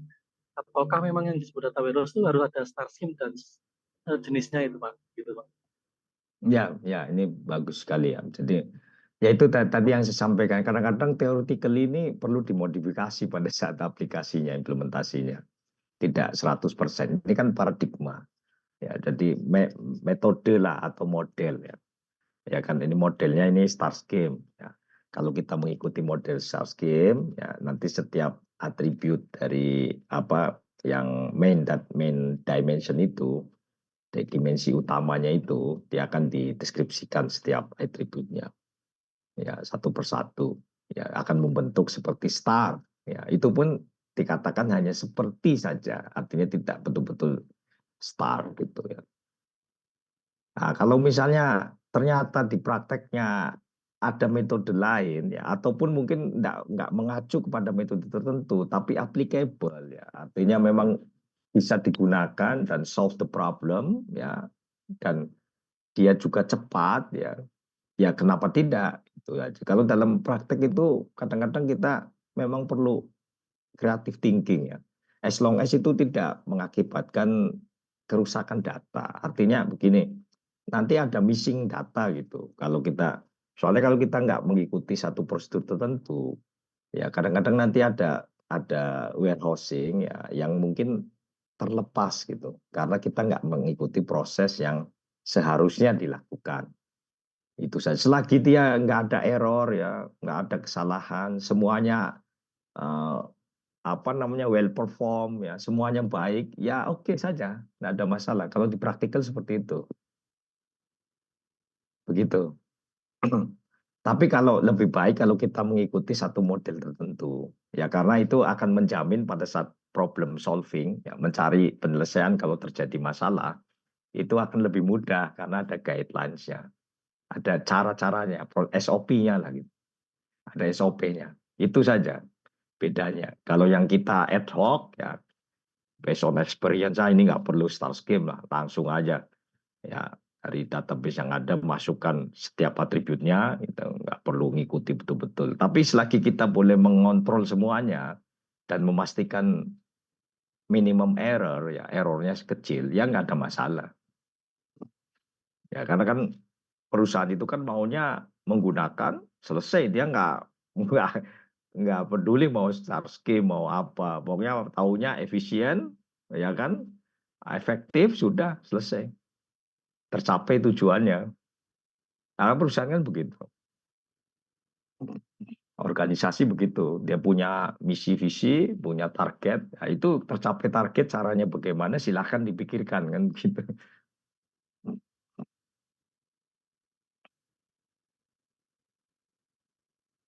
Ya, silakan ada lagi. Nah, mungkin ada yang mau sharing silakan. Ada yang mau cerita pengalamannya pun silakan. Ya mungkin bisa jadi materi diskusi artinya ya untuk saling bertukar pengetahuan. Karena saya memang bekerja ya dulu itu 6 tahun itu. Sekarang ya banyak kan ke research project, ke artikel, ya. Makanya di Indonesia ada program dosen magang itu bagus. Gitu. Memang dosen sebaiknya punya pengalaman di industri. Kalau di luar memang disarankan punya pengalaman industri. Karena kalau di Indonesia kan banyak dosen yang sekolah terus langsung mengajar gitu, jadi dosen. Tidak betul-betul pernah bekerja di lapangan. Bukan riset ya. Kalau riset kan itu kaitannya masih akademik juga, normatif juga, akademik. Tapi yang betul-betul bekerja di profit oriented company. perusahaan yang memang orientasinya profit, karena itu akan lain. Profit oriented companies itu ada target-target. Kadang-kadang ada something yang harus kita bypass, tidak harus mengikuti teori. Ya, karena teorinya mungkin prosesnya ada 7, tapi pada saat diimplementasikan kita nggak bisa 7-7-nya diimplementasikan, nanti terlalu lama gitu kan misalnya. Sehingga kita hanya perlu 4 saja. Silakan ada lagi.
Malam Pak. Ya silakan. Saya Rudi Pak. Ya. Jadi mungkin izin saya share aja Pak. Jadi di kantor tempat saya sih untuk pekerjaan lebih banyak sehari-hari itu di pengembangan sistem Pak. Nah kebetulan pengembangan sistem itu yang dikelola saat ini tuh ada lebih dari 30-40 sistem aplikasi Pak yang dipakai secara nasional. Nah kebetulan kemarin kan ada program pemerintah, aplikasi pemerintah kita tuh terlalu banyak. Permintaan dari Bapak Presiden itu kan supaya cukup satu saja aplikasi, jangan banyak-banyak.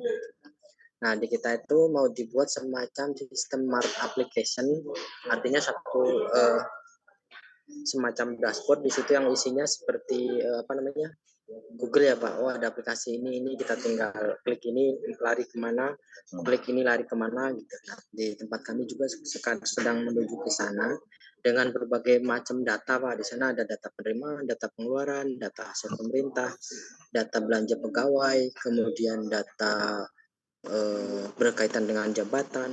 Nah pada saat proses ke sana itu apakah itu juga nanti bisa dikategorikan dalam big data atau seperti apa Pak kalau untuk seperti itu?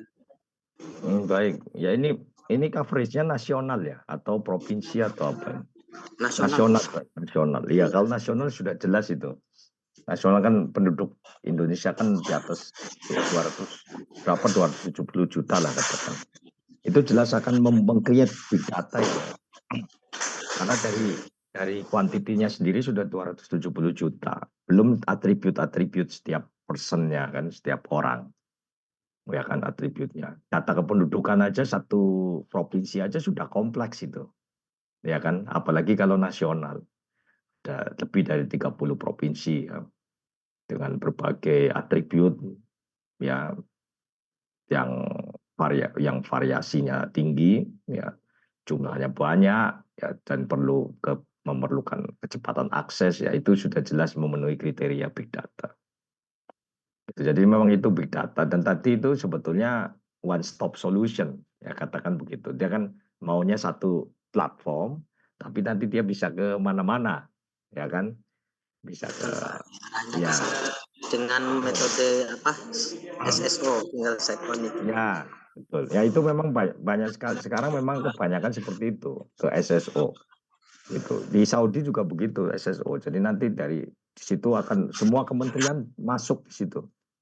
Verifikasi semua, kalau kita bikin account baru itu verifikasinya melalui SSO juga. Nanti ada Nafat namanya, aplikasi Nafat masuk ke situ. untuk memverifikasi bahwa usernya akan sama dengan user-user yang lain. Artinya kita dengan satu sign in ya, single sign on itu kita bisa masuk ke semua aplikasi. Tapi ada verifikasi karena itu kan perlukan security yang berlapis-lapis gitu. Sebab sekali masuk bisa ke semua data. Jadi security-nya yang harus dipertimbangkan dengan baik. Apa layer nanti. Baik Pak, gitu Pak. Terima kasih Pak. Ya, terima kasih sama-sama. Baik, terima kasih sharingnya. Ya oke, kalau tidak ada lagi, kita akhiri yang bagian ini. Saya akan menjelaskan sedikit dengan tugas yang kedua, yang assignment kedua. Assignment pertama kan deadline-nya sesudah libur ya. Sudah libur. Nah, assignment kedua ini berarti seminggu sesudah itu. Kemudian saya jelaskan yang terkait dengan midterm-nya ya, dengan UTS project-nya. Oke. Buka dulu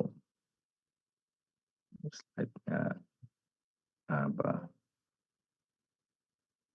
materinya, assignment tuh. Oke.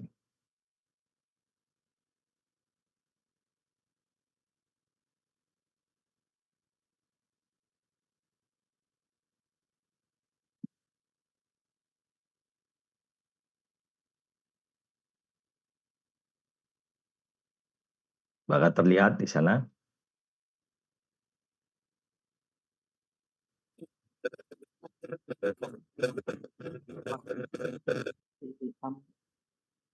Terlihat nggak?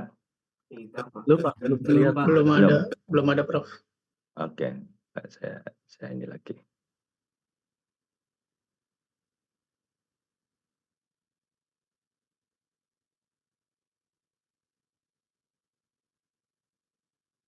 Oke, sekarang Sudah Pak. saya ini tugas yang kedua. Ini terkait dengan data warehouse ya, yang tadi sudah dijelaskan. Ya, sama grupnya sama saja ya. Jadi 3.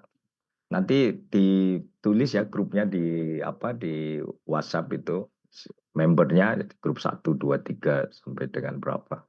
10 berarti ya. Jadi 30 kan. Dan nanti anggotanya siapa saja ditulis di situ. Ya, karena itu kalau bisa sampai dengan UTS juga masih sama ya, jangan berubah-ubah gitu. Nah, ini tugasnya tadi kan sudah dijelaskan mengenai kolom store ya, database. Ya, ada 7 ini ya. Nah, jadi nanti buat laporan, report, pilih salah satu saja dari 7. Ya kalau ada yang lain silahkan ya. Tapi kalau misalnya karena ini yang saya sebut hanya 7 ya nanti ada yang double ya.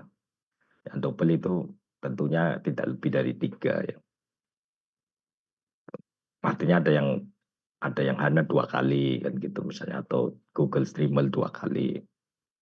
Ya, ada 2 kelompok gitu. Tapi kalau ada dapat lagi selain yang dari sini ya selagi dia column store ya nggak ada masalah. Gitu. Jadi tidak bisa misalnya yang ngambil topik HANA ini 3 kelompok nggak bisa, maksimal 2. Dan jumlahnya tidak akan lebih dari 3. Ya 3 database ya. Jadi 3 database yang akan sama gitu kan. Karena ini ada 7 berarti akan ada 3 yang mengulang kembali dari 7 ini. Kecuali kalau ada topik sendiri ya, yang punya contoh sendiri selain yang di sini yang terkait dengan column store database.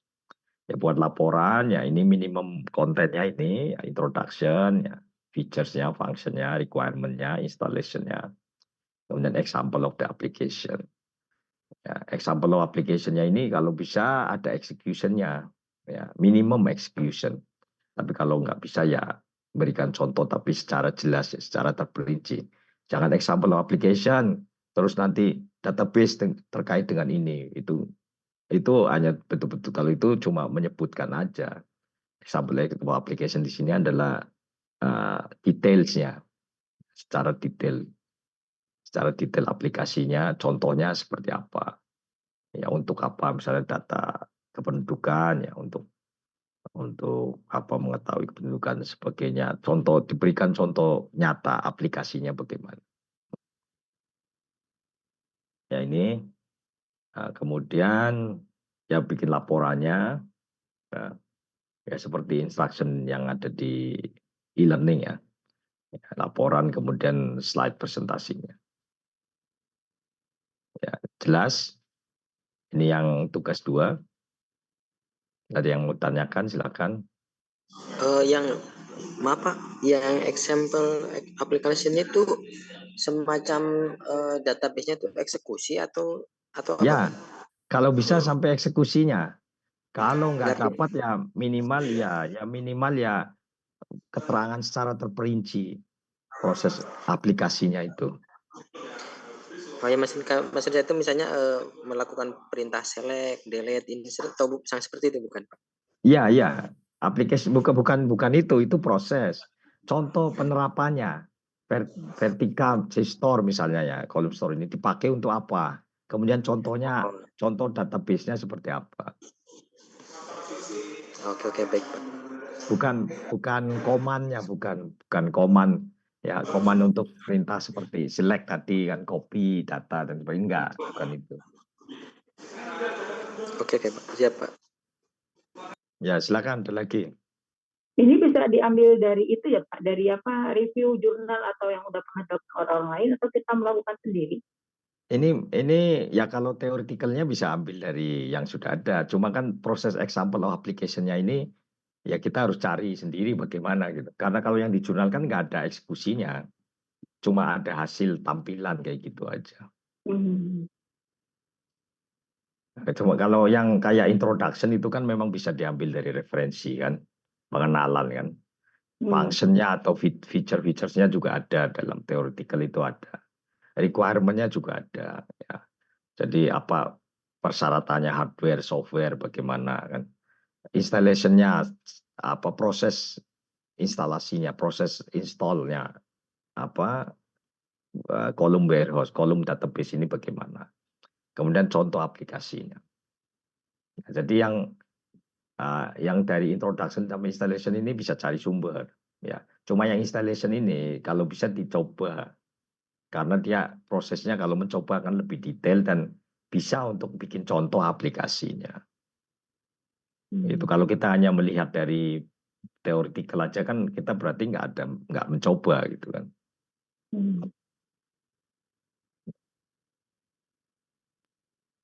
Izin Pak, bertanya Pak. Ya silakan. Kalau apa ya, kayak prakteknya itu kita sudah punya appliance itu Pak, jadi sudah terinstall gitu, tapi instalasinya pakai Express gitu misalnya, yang pakai versi Expressnya itu boleh enggak Pak? Ya, asalkan nanti ada prosesnya, step-stepnya. Kan installation kan stepnya bagaimana kan. Satu, misalnya kan operating sistemnya bagaimana. Kedua, bagaimana. Ketiga, download materi ini misalnya. Terus install ini. 4 apa gitu. Nanti kalau pas praktek nggak pakai itu, tapi kita pakai yang versi appliance-nya boleh. Ya, karena yang diperlukan itu detailsnya sebetulnya bukan hasil akhir. Ya, hasil akhir juga perlu, cuman stepnya, prosesnya kan. Ya, baik. Ya, jadi kalau misalnya tahap 1 begini, tahap kedua ini, tahap ketiga, tahap 4 kan terinstall gitu kan. Jadi stepnya ini juga ditunjukkan seperti apa. Gitu. Pada intinya ini tujuannya supaya paham bagaimana instalasinya dan bagaimana menggunakannya sebetulnya kolom database ini. Itu jadi nanti makanya dalam kelompok itu kalau bisa nanti mix ya, yang sudah pengalaman berbagi dengan yang pendatang baru dalam big data gitu kan. Sehingga nanti ada sharing knowledge gitu. Ya, nanti kan dibagi tugas, oke yang sudah pengalaman nanti pegang yang installation sama application. Nah, yang pendatang barunya sambil belajar lihat di introduction, feature-featurenya, apa requirement-nya kan gitu. Karena yang tadi saya sebutkan introduction, features, requirement bisa lihat di theoretical. Ya, ada sumber-sumbernya ada semua. Ya, di profile apa setiap kolom database ini pun dia sediakan. Cuma kan installation dengan practical application-nya ini kan tidak semuanya ada. Ya, kita harus cari lagi dari sumber lain.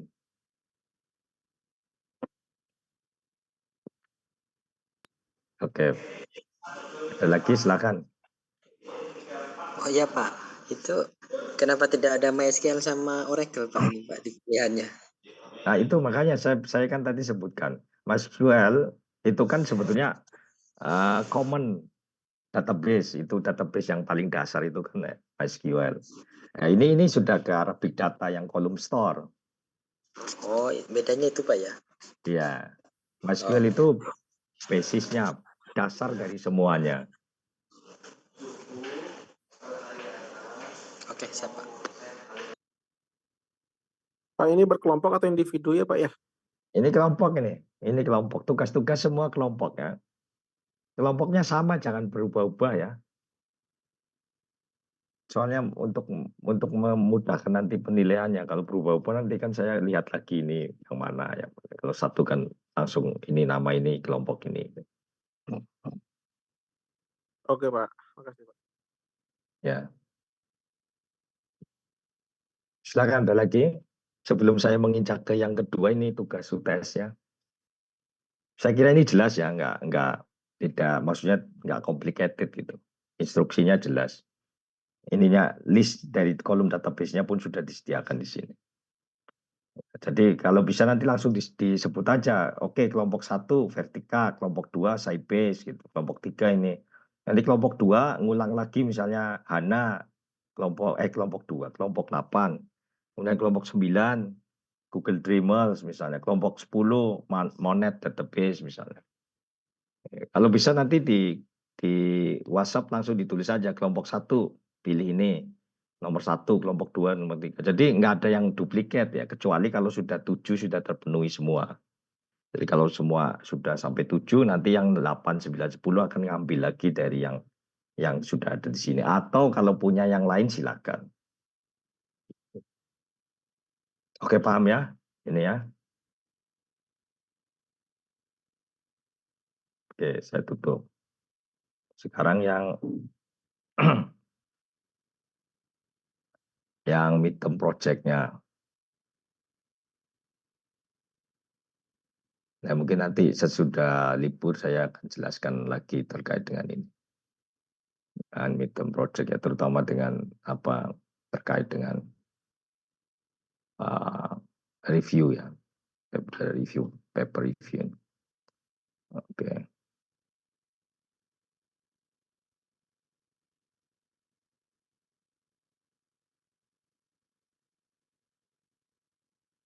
Terlihat di sana? Iya Pak. Terlihat. Iya Pak. Oke, ini sama ya, kelompok juga. Nah, ini submission-nya biasanya minggu ke-12 itu. Jadi saya kasih waktu cukup minggu ke-12 nanti presentasi ya. Presentasi minggu 12 atau minggu ke-13 presentasinya, tapi deadline-nya minggu ke-12. Ya, karena ini pengganti UTS, jadi nggak ada UTS tertulis ya. UTS-nya ini nilainya nanti diambil dari sini. Nah, nanti yang UAS-nya baru tertulis ya minggu ke-15 biasanya. Itu. Nah, ini cari database ya, jurnal database dari ini yang open access saja cari. IEEE access itu open access, Elsevier yang open access juga ada. Springer open, Emerald ini open access, MDPI open access, Indawi open access. Ya, ini maksudnya supaya Anda kalau ketemu paper di sini langsung di-download gratis, itu nggak berbayar. Jadi langsung dapat sumbernya. Ya, ini keywordnya, jadi dia big data analytic dan your topic interest atau domainnya, domain application-nya apa. Misalnya education, medical, ya transportation, ataupun manufacturing, banking dan lain-lain kan. Nah, itu domain application-nya. Jadi topiknya terkait dengan big data analytic. Ya. Domain application-nya masing-masing tentukan sendiri-sendiri. Ya, referensinya minimum 15, tapi kalau bisa lebih. Jadi tinggal dibagi kalau 3 orang ya berarti masing-masing cari 5 referensi yang terkait, dan nanti diskusi dulu, ketemukan apa domain aplikasinya big data ini, misalnya untuk medical katakanlah hospital ya, medical application misalnya, ataupun disease ya, untuk menentukan katakanlah nanti apa namanya penyakit gitu, simptomnya dan sebagainya. Jadi yang terkait dengan big data analytics, dan biasanya ini nggak bisa lari dari machine learning ya, intelligent system juga. Ya, kemudian nanti saya coba kirim contoh paper review, ya, tapi kalau sudah punya ya mungkin nanti bisa cari-cari dulu ya. Ya, paper review itu seperti apa ya, untuk contohnya. Kemudian formatnya saya sudah upload juga ya, formatnya. Nah, nanti juga bikin PowerPoint presentasinya, slide-nya, karena nanti akan dipresentasikan, dinilai pada saat presentasi dan juga kontennya dari paper tersebut. Ya, kalau ada yang bagus, biasanya nanti saya bantu untuk kalau mau publish ke jurnal atau ke ini, nanti saya bisa tunjukkan jurnal-jurnalnya yang mana, ya nasional maupun internasional, tergantung kontennya ya. Kalau ada yang memenuhi syarat ya bisa dalam bahasa Inggris ataupun bahasa Indonesia. Kalau bahasa Inggris lebih bagus lagi karena jurnalnya akan tersedia lebih banyak. Ya itu silakan ada yang tanyakan. Formatnya ini, template-nya ada di situ ya, sebentar. Paper format plan. Nanti saya cek juga similarity-nya ya pakai Turnitin. Jadi jangan copy paste dari artikel, tapi harus di paraphrasing ya. Harus ditulis ulang dengan kalimat kita sendiri. Terlihat di sana. Nah ini template-nya ya, formatnya. Minimum ini ada introduction, methodology, result and discussion. Tapi kalau lebih nggak ada masalah. Kemudian ini conclusion dan reference-nya. Oke, ada pertanyaan di sini. Ini yang untuk UTS ya. Silakan kalau ada yang mau ditanyakan.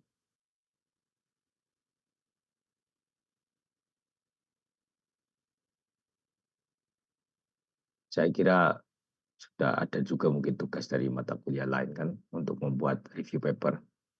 Jadi sudah tahu lah gitu bagaimana review paper itu.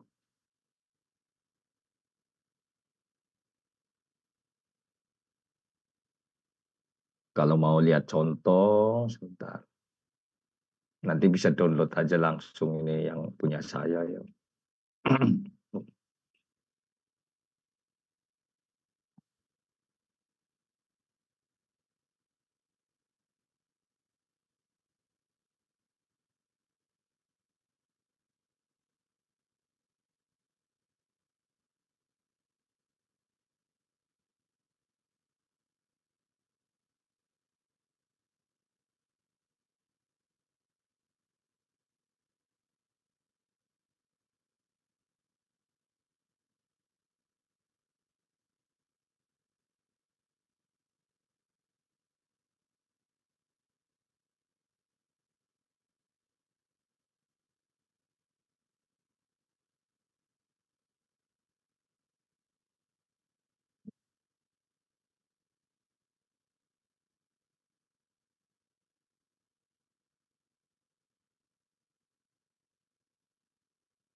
Lihat enggak ya di sana? Ininya apa, Scopus database. Terlihat. Ini kalau mau lihat contoh, di sini yang saya buat ini ada banyak yang.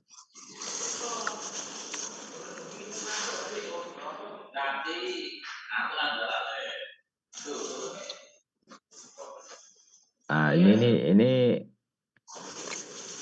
yang pertama ini systematic literature review. Nah, ini review paper ya. Review paper published di International Journal of Data and Network Science.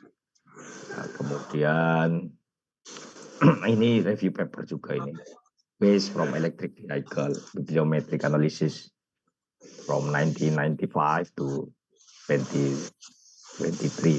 Ini published di World Electric Vehicle Journal. Nah, Kebetulan saya ada banyak sebetulnya, tapi yang sebelum-sebelumnya ya.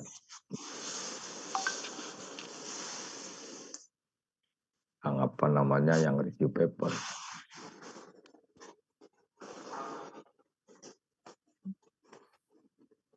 Dan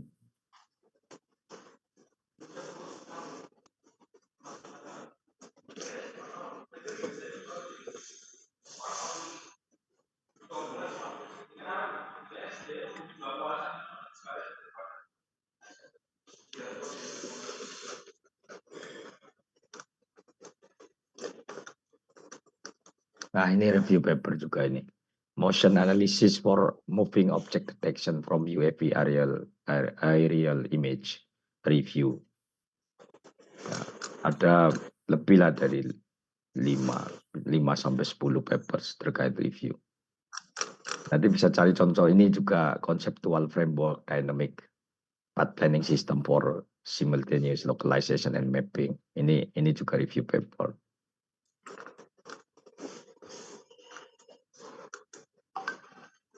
Nanti sesudah libur ya, nanti kita diskusi lagi lebih detail. Baik, silakan ada lagi sebelum saya akhiri. Ada pertemuan hari ini. Di sini udah menjelang buka puasa.